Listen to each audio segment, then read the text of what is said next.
ভালো আছি, সুস্থ আছি, আমরাও ভালো আছি। আজকে হচ্ছে বৃহস্পতিবার আর এখন সময় 10টা 15। তো এখন থেকে ব্লগটা শুরু করলাম, দেখতে থাকো। আজকে তোমাদের অনেক অনেক ভালো লাগবে। আজ সারাদিন কী করি না করি যতটা পারবো তোমাদের সাথে শেয়ার করবো।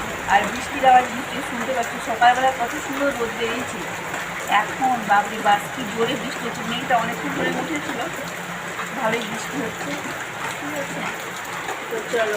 আজকে সকাল সকাল করতাম অনেক বাজারে করে নিয়েছিলাম, তোমাদের সাথে শেয়ার করি। আজকে আমাদের এখানে হাট করতাম, আমাদের সকাল সকালে অনেক কিছু বাজারও করে নিয়ে এসছে। চিচিঙ্গা, বিনস, কাঁচা লঙ্কা, শাক, আদা, টমেটো, বাঁধাকপি, ফুলকপি, আর এটাতে মাছটা এখনও ধোয়া হয়নি এই ব্যাগের মধ্যে। বন্ধুরা কী পরিমাণ বৃষ্টি হচ্ছে, সকালবেলায় রোদ বেরিয়েছিল আর এখন বেলা কী বৃষ্টি। এত বেলায় এখন 10টা 8 মনে হবে আর কি। দেখো কী বৃষ্টি হচ্ছে, দেখতে পাচ্ছ বন্ধু। বাজে বেলা 10টা 50, আরও জোরে বৃষ্টিটা এসছে, দেখতে পাচ্ছ বন্ধুরা।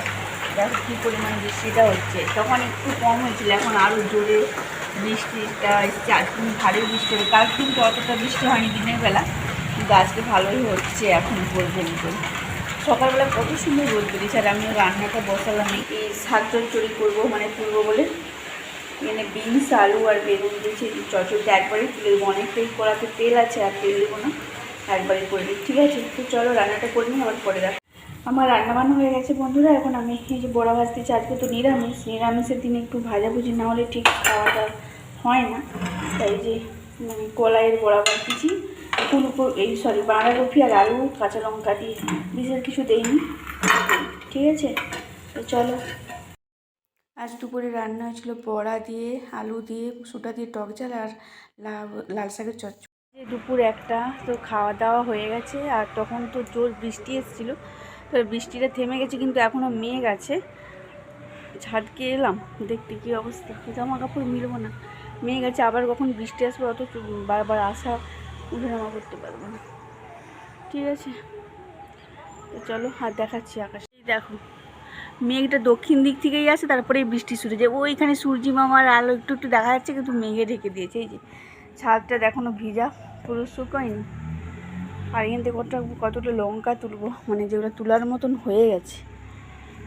প্রচণ্ড ঝাল এই লঙ্কাগুলো।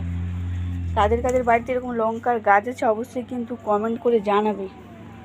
তারাই জানে একমাত্র যে এই লঙ্কাগুলো কীরকম ঝাল হতে পারে।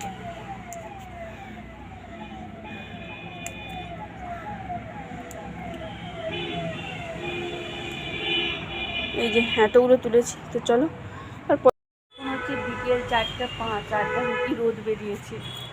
এখন ঘুমিয়েছিলাম, ঘুম ভাঙছি, আকাশটা পুরো নীল লাগছে। তো ভাবলাম যে চলো ছাদে যাই। এসে দেখি কি রোদ বেরিয়েছে। আর দেখো সূর্যি মামাকেও দেখা যায়, চারিদিকে চাঁদ উঠে গেছে, মানে নিম্নচাপটা কেটে গেল। সকালবেলায় ভালো বৃষ্টি হয়ে তারপরে কাটলো মনে হচ্ছে। চাঁদ বেরিয়েছে, এদিকে অর্ধেক চাঁদ, আর এদিকে সূর্যি মামা রোদ দিচ্ছে। দেখলাম ছাদের আবার কতগুলো টবে জল জমেছে, তো ফেলতে হবে। চলো দেখাচ্ছি তোমাদের। বন্ধুরা রোদ বেরিয়েছে, মানে চাইতে পারছি না, ওইদিকে এত রোদ চোখে লাগতেছে, দেখতে পাচ্ছ। আর ওই দেখো আকাশে চাঁদ উঠেছে, কতটা তোমরা বুঝতে পারছো। ওই দেখতে পাচ্ছ বন্ধুরা, আকাশটা পুরো নীল হয়ে গেছে। এই দেখো, আর অনেক ফড়িং উঠতেছে, দেখতে পাচ্ছ কতটা বোঝা যাচ্ছে। দেখো পুরো আকাশটা নীল হয়ে গেছে, চাঁদ উঠে গেছে। আর এদিকে সূর্যি মামারও মানে টাইম হয়ে গেছে, কিন্তু শেষ পর্যন্ত আলোটা দিয়ে যাচ্ছে। আর এই যে এইখানে দুটো টবে জল জমে গেছে, এই জলগুলো ফেলতে হবে।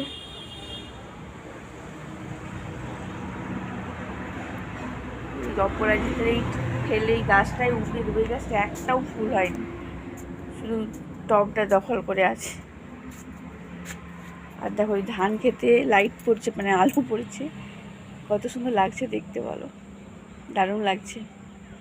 এরকম প্রাকৃতিক সৌন্দর্য গ্রামেই পাওয়া যায়, তাই না?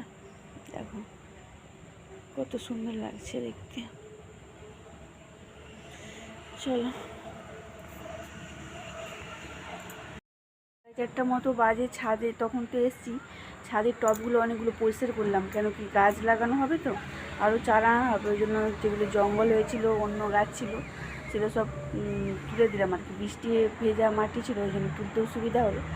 আর দেখাচ্ছি তোমাদেরকে, আর আবার আকাশটা না আবার মেঘ হয়ে গেছে, আবার মানে বৃষ্টি। ভাবলাম যে রোদ দেখে যে কেটে গেছে, না আবার মেঘ হয়ে গেছে। সকালবেলাও যেরকম রোদ বেরিয়েছিল ভাবছিলাম যে আকাশ পরিষ্কার, মানে নিম্নচাপ চলে গেছে, আবার মানে এখনও আবার সেই একই কেস হলো। তারপরে বৃষ্টি হলো, রাতেবেলাও সেম একই, রোদ বেরিয়ে কত সুন্দর পরিষ্কার, আবার দেখো আকাশটা মেঘ হয়ে গেছে, মনে হচ্ছে আবার বৃষ্টি হবে। দেখাচ্ছি দাঁড়াও কতগুলো টব পরিষ্কার, যে এই টবগুলো পরিষ্কার করেছি, যে ওইখানে সবগুলো পরিষ্কার করলাম। ওইদিকে টবে ঘাস হয়েছিল সেগুলো পরিষ্কার করলাম, এই টবটায়ও ঘাস হয়েছিল, এই টবগুলো সব জঙ্গল হয়েছিল, ওগুলো পরিষ্কার করলাম। মানে বৃষ্টি পেয়ে মাটি নরম আছে, তখন পরিষ্কার করতেও সুবিধা।